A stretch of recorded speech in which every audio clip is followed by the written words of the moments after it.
हमारे पिताजी के समय में सब कुछ गांव में ही मिल जाता था। अनाज हो, कोई भी खाने पीने की चीज़ हो, कोई भी और ज़रूरत की चीज़ हो। अब आया हमारा समय, इसमें जहाँ पर हम रह रहे हैं अधिकतर सामान यहाँ मिल जाता है, कुछ बाहर से आ जाता है, कुछ ऑनलाइन आ जाता है। धीरे धीरे ऑनलाइन सिस्टम बढ़ रहा है। अब जब आने वाली नस्लें होंगी तो कुछ भी उन्हें अपने पास नहीं मिलेगा, सब कुछ ऑनलाइन आएगा, ऑनलाइन सिस्टम होगा। और उसे भी जो आजकल डिलीवरी बॉय हम देख रहे हैं, वो डिलीवरी बॉय नहीं जो होंगे डिलीवर करने के लिए, वो ड्रोन सिस्टम से वो मंगवाएंगे। ये सच है, धीरे धीरे ये होगा, लेकिन इसके साथ कई समस्याएं जुड़ी हुई हैं। आज बात करेंगे कि किस तरीके से जो भारत का ऑनलाइन फूड डिलीवरी सिस्टम है वो सिर्फ दो कंपनियां कंट्रोल करती हैं, जोमेटो और Swiggy. 95% online food delivery system को, भारत के सिस्टम को, ये दोनों कंपनियां डिलीवर कैप्चर किए हुए हैं। और अब इनके ऊपर केस भी हुआ है और जो रेस्टोरेंट है वो इनके खिलाफ खड़े भी हुए हैं। एक बार बात कर लेते हैं क्यों।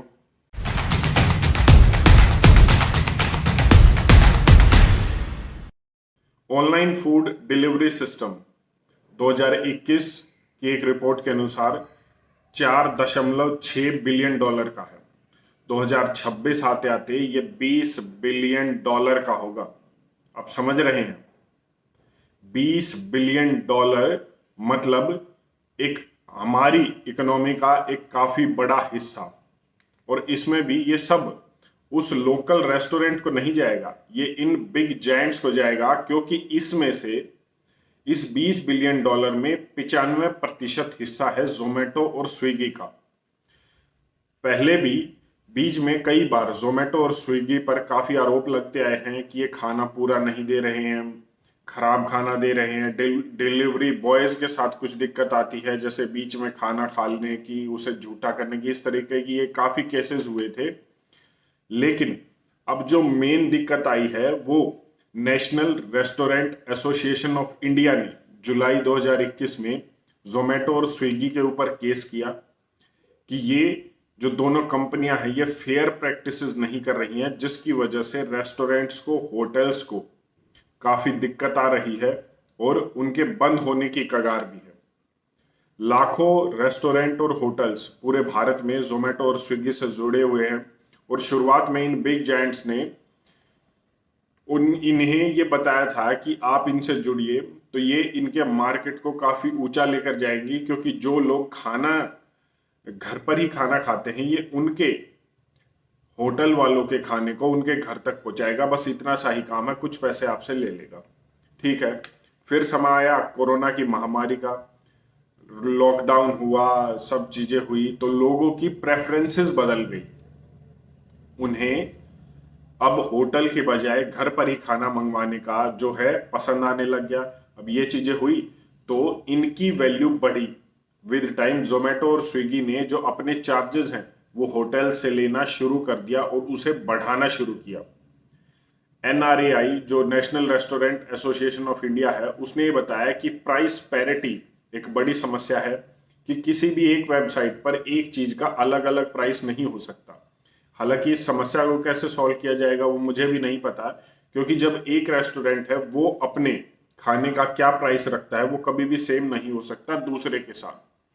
तो इसको कैसे होगा। लेकिन इसके साथ साथ जो बड़ी समस्या है वो ये कि जब ये कोरोना का समय आया और जब ऑनलाइन प्रेफरेंसेस हुई, जब लोग बाहर जाने से डरने लग गए, तो लोगों ने अपने घर पर ही खाना मंगवाना शुरू किया। तो जोमेटो और स्विगी ने क्या किया, अपने चार्जेस बढ़ा दिए कि हम आपके खाने को डिलीवर करने के लिए जो आपका ऑर्डर होगा उसमें 15 से 30% लेंगे। आप सोच सकते हैं, अगर आप 200 रुपए का खाना मंगवाते हैं तो 60 रुपए तो जोमेटो या स्विगी लेगा उस होटल से, क्योंकि उसने डिलीवर किया है। तो होटल वाले को क्या बचेगा। NRAI ने यह भी कहा है कि इन दोनों की इतनी मोनोपोली है कि मार्केट में अब कोई सामने ही नहीं आ रहा है। जो होटल, जो रेस्टोरेंट पिछले 2-3 साल में खुले हैं वो पहले ही कोरोना की महामारी और इन सब परेशानियों के कारण पहले ही घाटे में है। वो इन चीजों, इनको 15 से 30% का जो डिस्काउंट है, पहली बात तो ये डिस्काउंट लेते हैं, कि अगर आपका खाना इतने का है तो आप उस पर डिस्काउंट दीजिए, ताकि हम अपनी वेबसाइट पर उसके आपके रेस्टोरेंट के साथ चिपका सके कि ये 10% 20% डिस्काउंट है। उसके बाद 30% उन होटल वालों को इनको देना पड़ता है। तो जो पहले ही घाटे में चल रहा है वो किस तरीके से जोमेटो और स्विगी को दे सकता है 30-30% तक अपना कमीशन, ये आप सोच सकते हैं। इसी की वजह से नए होटल और रेस्टोरेंट बहुत कम खुल रहे हैं, और जो भी खुल रहे हैं वो पहले ही घाटे में है, जिसकी वजह से अपना 30% हिस्सा उन्हें सीधे तौर पर जोमेटो और स्विगी को देना पड़ता है।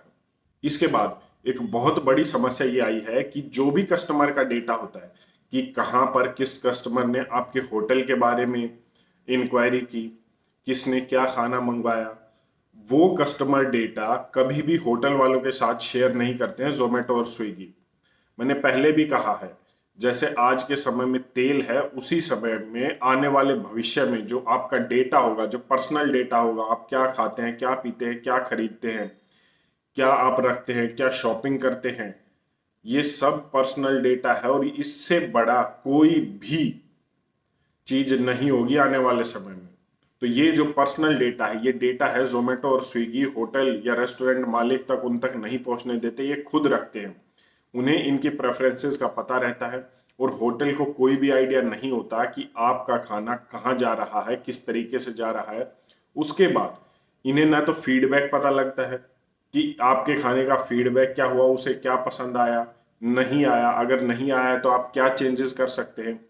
अगर पुअर सेटिस्फेक्शन है तो उसमें कॉन्ट्रैक्ट जब साइन होता है तो होटल वाले से पुअर सेटिस्फेक्शन, कस्टमर सेटिस्फेक्शन के नाम पर पैसे काट लिए जाते हैं, होटल वालों को दुगना नुकसान होता है।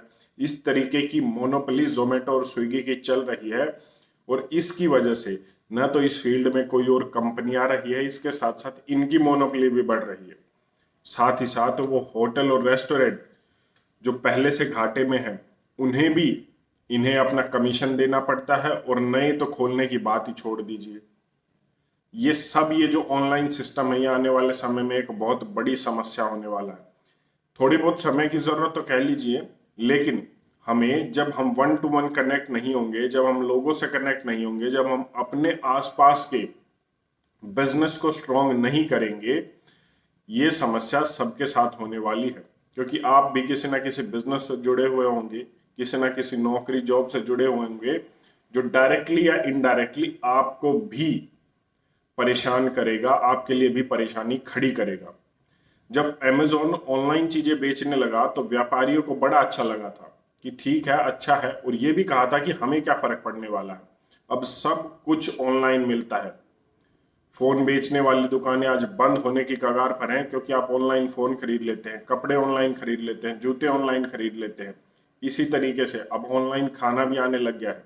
उस समय इन्होंने भी व्यापारियों की तरह किया था कि अच्छी बात है, हमारा तो बैठे बैठे ही सामान बिक रहा है, कस्टमर यहाँ पर आएगा, 2 प्लेट भी गंदी करेगा, सफाई भी करनी पड़ेगी। लेकिन आज वही इनके लिए परेशानी बन रही है।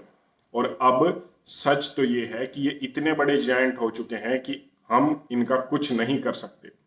सरकार के ऊपर भी काफी बंदिशें होती हैं, और ये बड़े बड़े जायंट जब सरकार को करोड़ों फंड करेंगे तो आपकी नहीं सुनने वाली, आपके छोटे से रेस्टोरेंट की नहीं सुनने वाली। ये कड़वा है लेकिन सत्य है, और ये हर फील्ड में लागू होता है। लेकिन फिर भी मैं तो इतना ही कहता हूं कि अगर हमें इस समस्या से निजात पाना है तो आपको कम से कम ऑनलाइन सिस्टम का इस्तेमाल करना होगा। आप इस पर अपनी क्या राय रखते हैं, एक बार कमेंट करके जरूर बताएं। धन्यवाद। जय हिंद।